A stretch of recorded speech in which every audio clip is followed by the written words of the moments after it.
Hey everybody, I'm John. I collect cards. Hope you're all doing well. It is Monday, June 10th, and my team, the New York Yankees, just came off a pretty tough 3-game series against the LA Dodgers. Lots of folks saying it could be a World Series preview. Definitely a possibility of that. The Yankees certainly missed Juan Soto for the series. At least they did manage to take the last game, and Aaron Judge is Aaron judging right now. He is locked in, as they say. He had a really good series. Fortunately, the Yankees lost 2 out of 3, but they've been playing really good baseball, and they're having a really good first half. So let's just hope they can keep it up. If you're a Yankee fan out there, but in this video, I wanted to talk about a particular year, actually, as it turns out. And I'm just going to put this card right up here at the front to kind of start it off. We're going to talk about 1961 a little bit in terms of baseball cards. And I'm starting it off with this post Roger Maris card. This is a recent pickup of mine that I really like having. It's a perforated version in a VG3 PSA, brand new slab, just in the last few months, couple months even. This is, I don't know, I just really like this card, and here's the back. It's just the blank back. The reason I picked this one up is because I got this in the Roger Maris Bargain Hunter episode that Steve Vintage on Vintage and I kind of embarked on in the last month, and I think both of us did pretty well for ourselves on that. So we had our goal was a Maris card for $25 or less. So if you haven't checked that out, I'll put a link in the description below. Encourage you to check it out. It's a really fun little show, I guess we can call it, that Steve and I are doing. So, but this card's just really cool. And again, somehow I managed to get this for $25. I got this. It was listed for $50, listed for $49.99, and I negotiated with the seller on eBay. The seller's Jolly's Sports Cards. As part of the deal I had with them, and I'm just happy to do it anyway. Happy to give the shout out, but as part of the deal, I offered to give him a shout out on in this video, basically. So check out his eBay store. Link for his homepage on eBay is also below, so I encourage you to check out his site. It's got 100% eBay rating last I checked, and like 5 figures in terms of feedback. So long-time seller on eBay, and gave me a really nice price on this really cool Maris. What I really like about this one also is that it's kind of right at his peak. It's got his 1960 stats, which he also won MVP in 60 along with 61, and I like that. This photo of him, he's sort of looking into the middle of the card. His 62 post card, which is also a great card because it's got those 61 stats for all those homers, 61 homers and 61. One of the main things of that card that I kind of wish weren't there was the image of Maris is on the right, and he's also looking to the right. And so, just from a compositional standpoint, I do like this one a little bit more as well, in addition to being the season that he set the record, although I do like seeing those great stats on the cards themselves.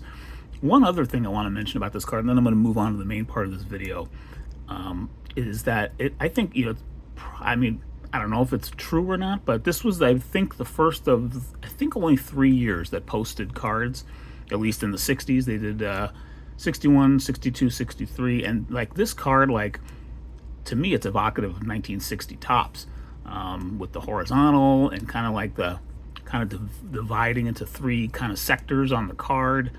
On the 60 Topps, you got the 2 images with, on the bottom with the name and multicolor, and so it's just I think this card series may have been inspired by 60 Topps. If anyone knows for sure about that, I'd love to know about that. Anyway, just a cool card. Thought I'd share it with you there. But I'm going to segue here into 1961 Topps and kind of the title of the video. I titled this video An Accidental Hall of Fame Run Begun. So I got back in the hobby in 2020, said that on multiple occasions. And one of the first kind of buying experiences I was doing on eBay was buying lots, like small 10 card lots, 15 card lots of like raw cards, anywhere from even, VG that included some fairs and pours to maybe a few EXs. I think the first big batch of cards I bought like that was a 63 top slot, 1963 top slot. That was a pretty rough one actually, but it was about 70 cards, 75 cards. And one of the thoughts I had originally was that, maybe I'll look to build a few sets of just like raw and just have fun collecting those. And just sort of, as I kind of get back into the swing of things after being away from collecting for 30 years almost, it was just kind of a, sort of a, part of a multi-prong introduction back into the hobby, I guess you could say, for better or worse. And, each of those, the better and the worse, definitely have equal weight in some ways, because, the hobby can go in a lot of directions. But I like where I am now in terms of where I see my place in the hobby being, which is kind of I'd say an 80-20 vintage current, or almost 90-10. It's really probably 80-20. I'd love to get that to almost a 90-10, kind of move the needle even more toward vintage. But 1961 was another year in which I bought some lots. I know I did that in 59 as well, and I think even 57 a little bit. Those 4 years kind of really stood out as just sets that were interesting to me. They appealed to me design-wise, and so I gradually started putting together some cards. So out of those 4 years, I'd say 61 is probably the one year that I have the most. And even I probably have about 150, or I don't know if I quite have 200, but I probably have about 150 cards from 61. And I'm going to trot out a few cards here real quick now, so I actually have something to show, because I am going to trot out a lot of cards in this video. But I'm going to try to keep it to a reasonable length. But let me bring out these 3 cards right here. So these 3 I just picked up in a heritage auction that ended a couple weeks ago. These are the types of auction lots, like real auction house lots, that I really like. This is kind of my, if I'm looking on a regular kind of a Sunday night kind of thing on Heritage, or when I was looking a little bit more closely at PWCC, I've kind of dialed that back a little bit for which I kind of blabbed about in my last video actually. But I do like what Heritage does. Their Sunday night ones are usually decent, and I picked these 3 up. I got these 3 together with the buyer's premium. It was like $90, 91 bucks I think it was, and then out the door with everything it was just over 110, tax and shipping. The Robinson alone, a PSA 7 this is, and they're all new slabs, as you can see by the number there. They were all graded together too. They're all really close in terms of their numbers. But the Robinson alone in a 7 is averaging right now on VCP 86 bucks.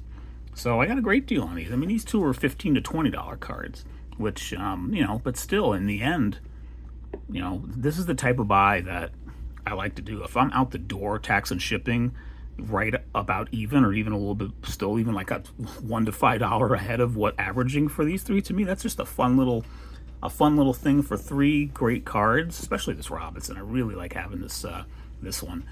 Clearly this one was the standout. And I didn't really have a really strong Frank Robinson card yet, and now I do. I do have his 58, which I maybe shown once before, but it has a pretty gnarly wrinkle in it, and so it's just not a great card. I mean, it is a great card, but like I wish it didn't have that wrinkle in it. But I do have his second-year card. But I do have those 3 cards. I picked those up in the last couple of weeks, and then here are 2 other 61s that I recently picked up.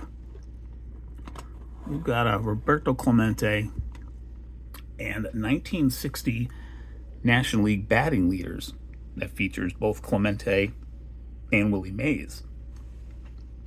And these 2 cards came in a really, like, I think I got a really nice deal on it, frankly. I'm going to show a picture of the eBay listing and what I paid for it. I paid, I think it was $38, and tax and shipping, it was like $45 out the door for these two cards. And then, as you can see there, a 1956 Pirates team card, which actually sent it out just recently to SGC. I sent out a 5-card order to SGC, and it's just really low ball stuff, that including that one that I'll get back probably in a few weeks, and I'll probably actually look to sell that one on eBay. I sent it off to sell. And just to kind of offset, this is almost a little experiment. As you could see on that listing, there was like a 9-card batch of like reprints of Clemente cards, and I've already sold those on eBay. I got like $15 back just from those, in terms of what they sold for. So I netted 10 to 12, I guess. But the 56, I will add 15, and then it looks like it's, I could probably move that for $30, 25 to $30, hopefully. It's kind of my thinking there. Who knows? I'll put it up for auction, see what it does. But gosh, a Clemente and a Mays Clemente for whatever, do some math there. It's like, that was a great deal. So it's like, I found some 61 deals, and it's like, next thing I know, I've added 5 more 1961 Hall of Famer cards. And, this Clemente is not in good condition, but I just, I love having it. It'll probably grade a 2 when I send it in. And I will still slab this one. But I really like having it. It's pretty well centered, actually, too, is what I did like about it. The centering on it, it's nice. So at least it's got that going for it. And then here's the leaders card. I mean, gosh, anything with Mays and Clemente on it, I'm going to get graded. And I don't know, there's a PSA order I'm going to do at some point later this year through a group submitter. And I don't know yet if I'm going to send this one through there or just send it to SGC, because I'm not looking to sell this one. A few of the cards I'm going to send to PSA in that group submission, I'm going to actually look to sell. So that's why I'll be doing that.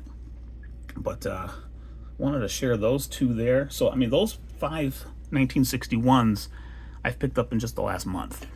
And wouldn't you know it, that I had to do a count.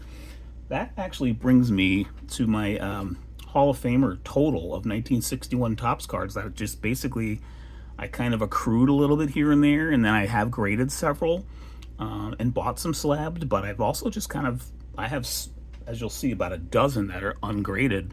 I have 27 Hall of Famer cards from 1961 Topps. So have I started a run?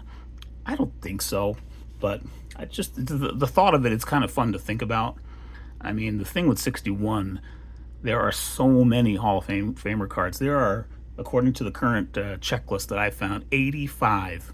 There are 85 Hall of Famer cards in that, so that is a massive, tall order, topped by the All-Star cards that are short prints. I think they're technically, or I'm pretty sure they're considered short prints, so they are pricey, even raw.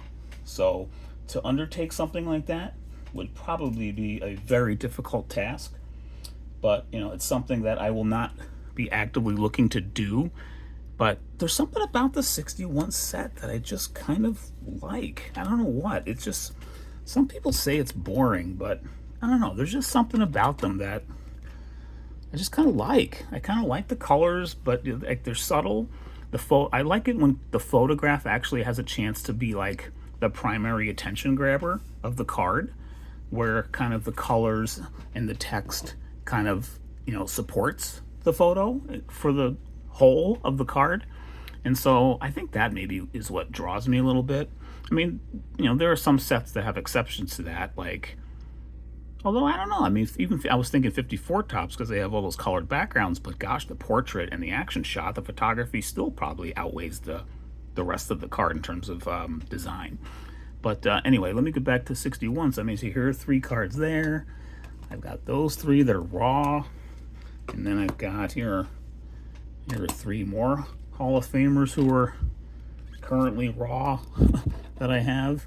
Just picked these up just in either in lots or singles for pretty cheap. I think I remember that I paid like $9 for the K-line, you know, and I probably will send this one in to get graded at some point. It might come back a 6.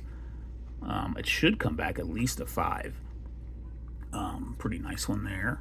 The Ashburn's actually really nice. The Ashburn I think is even better, but just not too much value here for one of his last cards, and he's not with the Phillies in this shot. So, but a really nice one. Really crispy corners on that. There's that Aparicio. I think that's a really cool card. I like that one. This one was probably $5 or less. It's, you know, very off center, but the image itself is nice. So I've got those 3. I'm just gonna keep trotting out some cards here. Got Robin Roberts. This one became a Hall of Famer card recently because Minnie Minoso's the only Hall of Famer on the AL batting leaders card. And here's a card that's actually not currently, from what I can tell, on a Hall of Famer, the Hall of Fame run for 61, because I don't see the checklists. The site that I looked at, it was like Trading Card Database, I think it was. I don't know if that's the official list. I didn't look at a PSA set registry list. But I have looked at that TCDB site that seems to be pretty okay. But this one's got Ernie Banks on it right there on the checklist. So to me, that's a Hall of Famer card. I've got those 3. I even have a couple of Hall of Fame manager cards right now, and Walt Alston and Joe Gordon. Got those 2. This Alston's actually in pretty nice shape.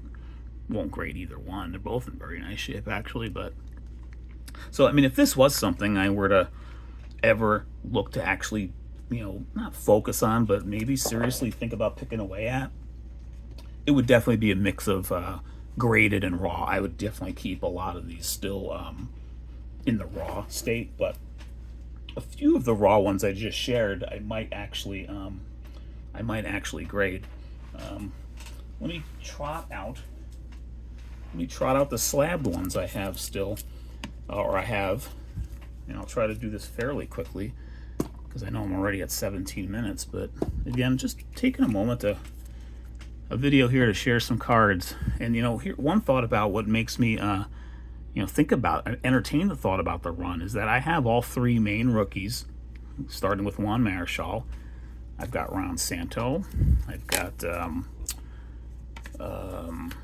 Billy Williams as well. You'll see them in, you know, here in a brief bit, shortly. In fact, you're going to see them right now. There's Mr. Williams. Here's Mr. Santo.